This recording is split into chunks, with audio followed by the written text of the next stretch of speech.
又到了吃絲瓜的季節，今天用絲瓜搭配油条，分享一道好吃又营養的家常菜。做法簡单，老人小孩都愛吃。首先準備一條鮮嫩的絲瓜，把絲瓜的外皮削下來。絲瓜的營養價值很高，富含膳食纖維、維生素 C 和多種礦物質。刨尾的肉質比較硬，我們要切掉一小部分。接下來簡單的給下刀，削完皮的絲瓜對半切開，再切成4等份。中間的瓜瓤一定要提前去掉，因為瓜瓤的含水量特別重，在炒制的過程中很容易出水發爛，還帶着一股淡淡的青草澀味。去掉瓜瓤，炒出來的絲瓜脆嫩緊實。去瓤的絲瓜，然後再切成小長條。稍微的整理一下，把絲瓜切成菱形塊。別小看這菱形的切法，外形好看有賣相，紅切面更大，受熱更均勻，翻炒的時候還能充分的吸滿湯汁，更好入味。全部切好，装進大一點的碗中備用。這一步是絲瓜翠綠不發黃的關鍵。碗裡加入小半勺食鹽，然後再加入1勺白醋。白醋並不是增加絲瓜的酸味，而是改變絲瓜的酸鹼環境，防止氧化發黑。倒入清水抓拌均勻，放在一旁浸泡10分鐘左右備用。接下來準備一根今天早上沒有吃完的生油條，對半切開之後，把油條撕成2小塊，這樣方便下一步的入味。然後再切成大約1.5公分左右的小長段。平常油條大家都是直接吃，加入絲瓜一起炒，這種做法很多人都沒有吃過，更加沒有看過。全部切好放在大一點的盤中備用。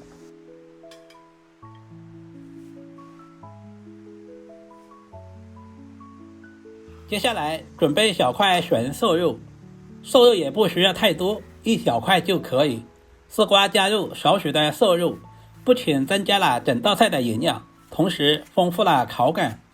喜歡吃牛肉的也可以用牛肉來替代。我們盡可能的切薄一些，這樣在炒制的過程中方便成熟，也方便入味。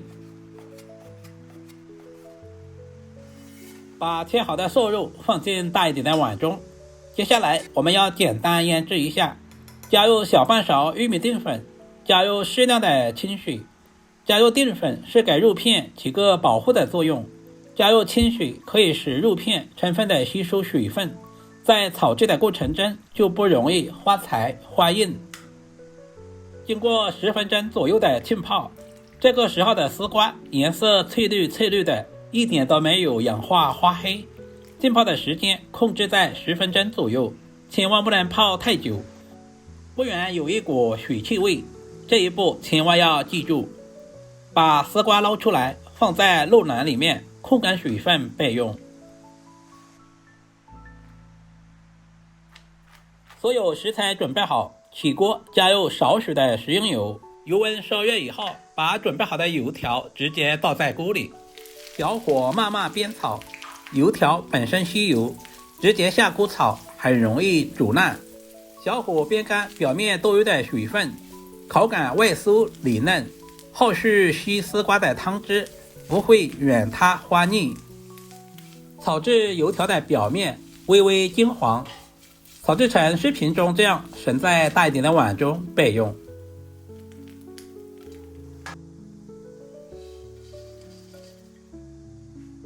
另起鍋加入少許的食用油，下入薑蒜片爆出香味。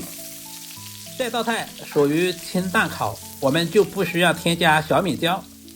倒入絲瓜，開大火快速翻炒2分鐘左右，炒乾表面的水分，炒出絲瓜本身清甜的汁水。炒絲瓜有2個關鍵點，全程開大火，不要蓋鍋蓋。如果是蓋蓋燜煮，容易發黃出水。為什麼飯店裡面的炒絲瓜會這麼好吃呢？他們的訣竅就是用大火快炒。先煸乾水分，鎖住絲瓜的清甜。這個時候的絲瓜微微透亮變軟，但仍保留着脆嫩的口感，這是絲瓜最佳的狀態。全程用大火快速翻炒。很多朋友炒絲瓜喜歡用焯水的方式，其實那樣是不對的。焯水過後的絲瓜營養很容易溶解在水中，而且口感也會大打折扣。親愛的朋友們，視頻都看到這裡了，借您發財的小手點個讚再走唄。您的每一個點讚和留言都是我前進最大的動力，非常感謝。這裡我們一定要有耐心，整個過程大約要3分鐘左右，把每一塊絲瓜都能夠炒出汁水。接下來把炒好的油條直接倒在裡面，快速翻炒均勻，使油條和絲瓜完美的融合。絲瓜在炒制的同時吸收了油條的香味，而油條在加熱的過程中吸收了絲瓜的汁水。兩種食材搭配真是完美的結合。加入小半碗的温水，稍微的燜煮一下，加入小半勺的食鹽入下底味，然後加入少許的白糖。這裡我們就不需要添加老抽或者是有顏色的調料。湯汁不多時，把瘦肉直接倒在鍋裡，用鍋鏟把肉片滑散開來，使其快速的受熱。絲瓜搭配油條和瘦肉，一種食材搭配在一起，不僅增加了整道菜的營養，同時也豐富了口感。大約翻炒1分鐘左右，因為肉片是比較容易熟的，炒制的時間不需要太長。把肉片炒至微微的變色，這個時候的肉片已經完全成熟了。在出鍋之前，加入準備好的枸杞點綴一下，同時增加營養。一道營養又下飯的絲瓜油條炒肉片就這樣做好了，是不是非常的簡單？這樣炒出來的肉片鮮香滑嫩，絲瓜脆嫩爽口，油條軟綿入味。這道菜非常適合老人和小孩食用。如果今天的視頻對您的廚藝有那麼一點點幫助，就麻煩點讚、收藏、留言並轉發出去。點完頭像還可以看到更多家常菜製作視頻。今天的視頻就簡單的分享到這裡了，我們下個視頻再見吧。感謝您耐心的觀看。